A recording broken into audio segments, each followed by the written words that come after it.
रूस की खोई हुई पीढ़ी। तो सवाल ये उठता है कि क्या रूस में भी चीन के लाइंग फ्लैट वालों की तरह कोई ऐसा तबका? इसी सवाल के इर्द गिर्द आज की हमारी ये पूरी पड़ताल घूमेगी। तो जवाब है हाँ, ऐसा एक ग्रुप है तो जरूर, पर उसे लाइंग फ्लैट नहीं कहते। रूस में उन्हें कहते हैं इंटरनल माइग्रेंट्स, या कह लीजिए आंतरिक प्रवासी। और देखिए, दोनों में एक बुनियादी सा फर्क है। चीन का लाइंग फ्लैट वाला जो कॉन्सेप्ट है ना, वो एक बहुत ही कॉम्पेरेटिव सोसाइटी के खिलाफ, मतलब एक तरह का पैसिव रेजिस्टेंस है। पर रूस में आंतरिक प्रवासी होना मामला उससे कहीं ज्यादा गहरा है। इसका मतलब है स्टेट से, समाज से, यहां तक कि अपने भविष्य से ही पूरी तरह उम्मीद छोड़ देना। अच्छा, तो ये मानसिकता आई कहां से? इसकी जड़ें कहां हैं? इसको समझने के लिए हमें थोड़ा पीछे जाना होगा, साल 1991 में। ये वो वक्त था, वो लम्हा था जब रूस में मेहनत करने का मतलब ही बदल गया, या यूं कहें कि खत्म हो गया। देखिए, 1991 से पहले सोवियत संघ में सब कुछ तय था। एक सीधा सा रास्ता था, आप यूनिवर्सिटी से डिग्री लीजिए और आपको एक पक्की सरकारी नौकरी और पूरी जिंदगी की सिक्योरिटी मिल जाएगी। एक तरह की गारंटी थी। लेकिन फिर 1991 में सोवियत यूनियन टूट गया और बस रातों रात ये पूरा सिस्टम, ये जो पूरा वादा था ना, वो ढह गया, बेकार हो गया। और उसके बाद जो 90 का दशक आया, उसकी हकीकत तो होश उड़ा देने वाली थी। जरा सोचिए, यूनिवर्सिटी के प्रोफेसर्स सड़कों पर स्टॉल लगाकर सामान बेच रहे थे। जो स्किल्ड इंजीनियर्स थे वो माफिया के लिए ड्राइवरी कर रहे थे, और डॉक्टरों को, उनको तो महीनों महीनों तक सैलरी तक नहीं मिल रही थी। ये वो माहौल था, वो अफरा तफरी थी जिसे एक पूरी की पूरी पीढ़ी ने अपनी आंखों के सामने होते हुए देखा। तो जाहिर है, जब इस पीढ़ी ने अपने माँ बाप की जिंदगी को इस तरह बिखरते हुए देखा, तो उन्होंने एक बहुत ही कड़वा सबक सीखा। वो ये कि पढ़ाई लिखाई आपकी जिंदगी को नहीं बचा सकती। और बस यही एक बात, यही एक सोच उनके जहन में बहुत गहरे तक उतर गई। चलिए, अब थोड़ा और आगे बढ़ते हैं, 2000 के दशक में। देखते हैं कि ये जो समस्या थी, ये और कैसे बिगड़ी जब डिग्रियों की कीमत ही मिट्टी में मिलने लगी। हुआ ये कि 2000 के दशक में रूस में यूनिवर्सिटीज की जैसे बाढ़ सी आ गई। बहुत सारे प्राइवेट कॉलेज खुल गए, और इसका नतीजा ये हुआ कि मार्केट में ऐसी डिग्रियों की भरमार हो गई जिनकी कोई असली वैल्यू ही नहीं थी।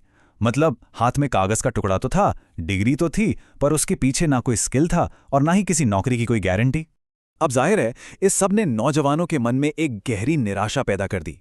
उनके बीच एक बात बहुत आम हो गई कि बिना जान पहचान, बिना कनेक्शंस के पढ़ाई लिखाई का कोई फायदा नहीं।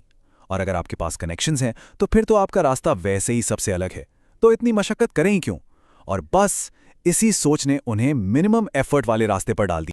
तो ये तो हुई इतिहास की बात। अब देखते हैं कि इन सब वजहों ने आज के रूसी नौजवानों के काम और करियर को लेकर नजरिए को कैसे बदला है।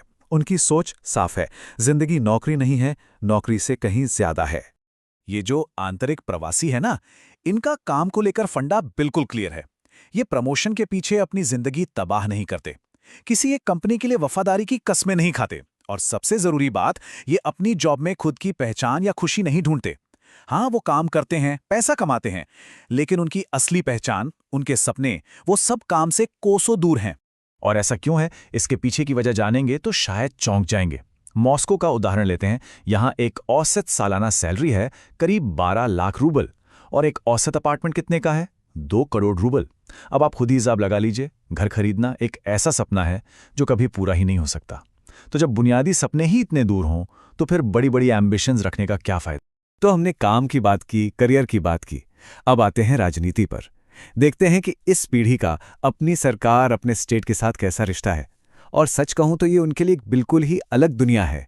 उनकी पूरी सोच को अगर एक लाइन में कहना हो तो वो ये है, सरकार बहुत दूर है और इंसान को अपनी हिफाजत खुद ही करनी पड़ती है। उनके लिए सरकार एक ऐसी चीज है जिसका उनकी रोजमर्रा की जिंदगी से कोई लेना देना ही नहीं है। वो पूरी तरह से इर्रेलेवेंट है। और इसी वजह से वो बड़ी राजनीति से, जिसे कहते हैं मेन स्ट्रीम पॉलिटिक्स, उससे एकदम दूरी बनाकर रखते हैं। ना वो वोट देने में कोई खास उत्साह दिखाते हैं, ना राजनीतिक बहसों में पड़ते हैं, और ना ही सरकार के बड़े बड़े नेशनल प्रोजेक्ट्स में कोई दिलचस्पी लेते हैं। उनका फोकस उन चीजों पर होता है जिन्हें वो कंट्रोल कर सकते हैं, जैसे अपने निजी रिश्ते, इंटरनेट पर अपनी गुमनाम दुनिया और अपनी छोटी मोटी पर्सनल आज़ादी। तो अब हम अपने विश्लेषण के आखिरी हिस्से में हैं। यहाँ ये समझने की कोशिश करते हैं कि हाल के घटनाक्रम, खासकर युद्ध, ने इस पूरी मानसिकता पर क्या असर डाला है और एक बड़ा सवाल ये भी है कि क्या ये सिर्फ निराशा है या फिर हालातों से बचने का एक सोचा समझा इंटेलिजेंट तरीका है। जो हाल में युद्ध हुआ है उसने इस पीढ़ी की पुरानी सोच को और भी ज्यादा पक्का कर दिया है। उनका फलसफा अब सीधा सा है, भविष्य का कोई भरोसा नहीं है, इसलिए लंबे चौड़े प्लान बनाने का कोई मतलब नहीं। बस किसी तरह आज का दिन सेफ्टी से निकल जाए वही बहुत है। तो ये कोई नई सोच नहीं है, बल्कि उनकी जो पुरानी निराशा थी उस पर एक और मोहर लग गई है। तो आखिर में ये आंतरिक प्रवासी होना है क्या? देखिए, ये उदासीनता या लापरवाही नहीं है, बल्कि ये समाज की एक बहुत गहरी समझ के बाद चुना गया एक शांत रास्ता है। ये एक तरह का इंटेलिजेंट अडैप्टेशन है, उम्मीदें छोड़कर खुद को बचाने का एक तरीका। ये कोई बगावत नहीं है, बल्कि आत्मरक्षा की, सेल्फ प्रिजर्वेशन की एक सोची समझी स्ट्रैटेजी है। और ये पूरी कहानी हमें एक बहुत बड़े सवाल के सामने लाके खड़ा कर देती है। आज के इस अनिश्चितता भरे दौर में क्या ये कहानी सिर्फ रूस तक ही सीमित है, या फिर ये दुनिया भर के नौजवानों के भविष्य की एक झलक भी हो सकती है? ये एक ऐसा सवाल है जिस पर सोचना जरूरी है।